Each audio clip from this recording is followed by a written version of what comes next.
Hi guys, thank you all for tuning into Big Mama Story Time. Story time! Don't forget to like, subscribe, share, comment to my page. Here we go. Hi guys, thank you all for tuning into Big Mama Story Time on today. Today I will be reading to you guys High Hopes. All right, let's get into this book. High Hopes, A Bug's Life. It was early fall, and in the ravine next to Ant Island, the last bunch of wildflowers was blooming. Dot stood among the flowers one breezy afternoon, enjoying the sunshine. She looked up at Gypsy, who was flying from blossom to blossom. Dot loved watching Gypsy the moth fly. Dot herself hoped to fly one day when her wings grew in, but she knew that was months away. In the meantime, it seemed Dot had to settle for just watching, or did she?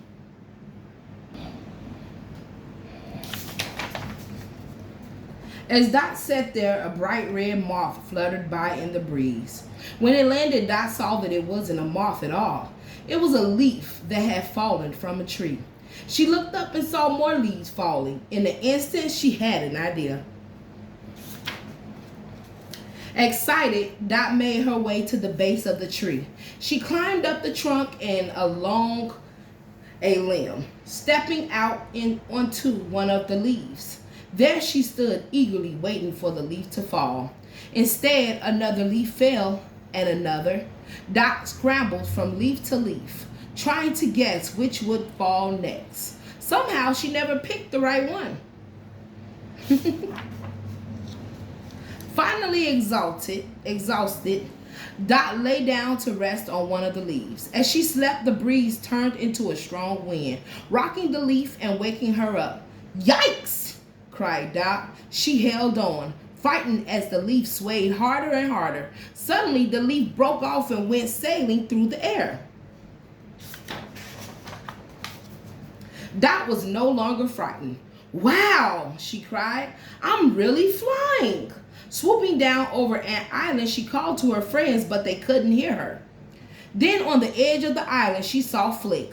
He was trying to invent a machine to collect dewdrops. "Hey, Flick!" shouted Dot. "Look up here! I'm flying!" Flick looked at her and waved. She was so happy. Just then, another gust of wind caught the leaf, carrying Dot away. Worried, she called out. She called down, "Help me, Flick!" "Hang on," he shouted back. "I'll follow you."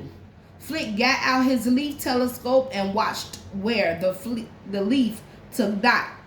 Then he quickly set out after her.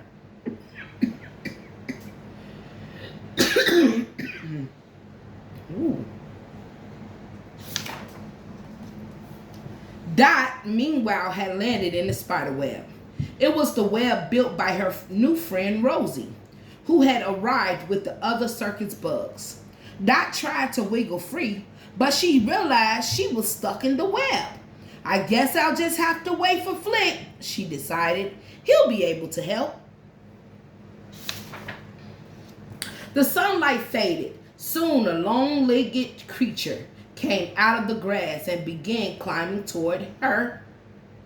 Dot couldn't tell what it was. "Flick, help!" she called out. "I'm right here," said the creature. It was Flick. His long legs were twigs that he was holding with his hands and feet.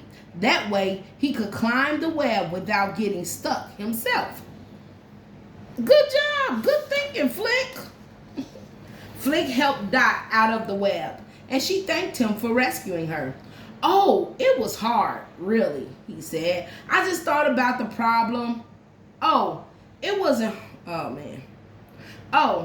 hard, really," he said. "I just thought about the problem and tried to solve it using whatever was handy." As they headed home, Dot told Flick about her adventure. "Did you ever fly?" she asked him. "Sometimes I float on dandelion puffs," Flick told her. "The funny thing is, I always end up landing in strange places," Flick continued. I'm never quite sure where the wind will take me. Maybe one day I'll invent the perfect flying machine. Dot smiled up at Flick. Then she hurried home. For the next few days, Flick didn't see her.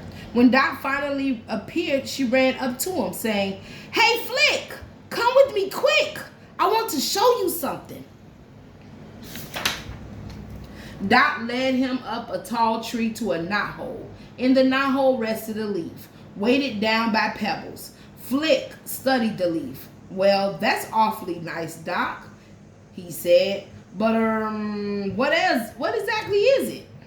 "Come on, I'll show you," Dot said excitedly. Then she pushed away the pebbles. Free of extra weight, the leaf rustled in the breeze and lifted off with Dot and Flick on it. Ah, look at her. She's like, "I'll take you for a ride." Flick was thrilled, but he was also nervous. "Gee, this is swell," he said. "But aren't you afraid we'll blow too far away?" Dot grinned. "Nope, just wait and see," she told him. Oh, look like she put a string to hold them in place. Okay, look at you being a little inventor yourself. The wind swirled, carrying them higher and higher. At last, when they reached the treetops, Dot looked down to the ground and gave a signal. There was a bump, and the leaf stopped rising. "See," said Dot, "I told you not to worry." Flick looked at her with admiration. Yeah, because she became an inventor then now. Okay, go ahead, Dot.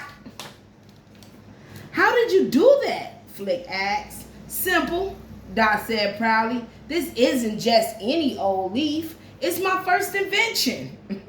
Dot showed him a long silvery thread that was attached to the leaf and reached all the way to the ground. "Rosie made it for me," she told him. Oh, so that is actually the spider's web, and it's strong.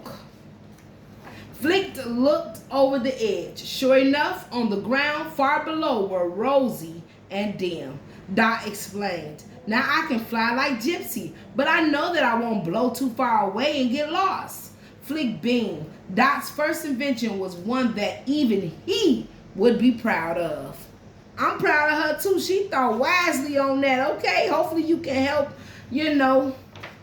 Flick with his inventions.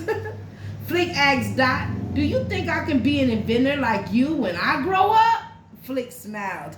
"I think you already are an inventor." "Wow!" exclaimed Dot. Hey, Flick gave her his props. Okay, her props. Then Dot gave a signal, and once again they began to move. Rising high above the treetops, the two friends gazed off across the countryside. Far below was Tiny Ant Island, where so many more adventures lay in store for them. She basically invented a kite. Okay, dear Blueberry Journal, today Rosie told me about spider webs. I never knew there were so many kinds. Different spiders make different kinds of webs. Some webs are in the shape of a wheel. Other webs are like tunnels. Others look like sheets, pieces of pie, or hammocks. There are even spider webs that are decorated with zigzags around the edges. Rosie pulls the silky threads from her body to weave her web. The threads are very thin, but if they are twisted together, they can be much stronger. I'm glad they're strong because I need them to keep my flying leaf from blowing away. Till next time, Dot. All right, guys, that was a nice one. That's A Bug's Life High Hopes. Thank you all for tuning in to Big Mama Storytime. Please don't forget to like, subscribe, and share this video if you haven't done so already, guys. All right, bye.